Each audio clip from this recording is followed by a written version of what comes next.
आई हम धनुषधारी कुशवाहा भोजपुरी कवि एगो कविता अब संस्कृति पर बोले जा रहल बनी।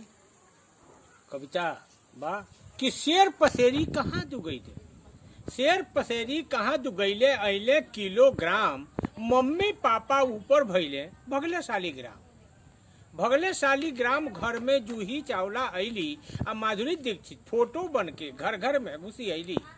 घर घर में घुसी अइली, बबुआ हो गईलन दीवाना, आ मंदिर मस्जिद छोड़ के बबुआ रोज जास मैं खाना। रोज जास मैं खाना बबुआ कैसन रूप बनौले, आ बबनी पहिरस कुर्ता बबुआ हिप्पी काट कटौले। हिप्पी काट कटौले बबुआ लड़की जैसन लागत, हिप्पी काट कटौले बबुआ लड़की जैसन लागत। आ घर दुआर के छोड़ के बबुआ पार्क क्लब में भागस। पार्क क्लब में भागस बबुआ फ्रॉग मीट खूब खा ले। आ बीवी घर में रहिया जो हस गर्लफ्रेंड संग जाले।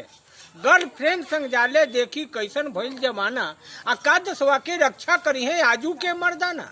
आजू के मर्दाना पीछे औरत से हो गईले। आ जौन देश में आजाद भगत सिंह मंगल पांडे भइले, मंगल पांडे भइले दुश्मन थर थर कांपल। आ वही देश में ये लइकन के देखी रौरा झांकल, देखी रौरा झांकल। अब हमनियो उहे हो जाई, आ सुभाष चंद्र का देश में हमने शिखंडी कहलाई, शिखंडी कहलाई, शिखंडी कहलाई।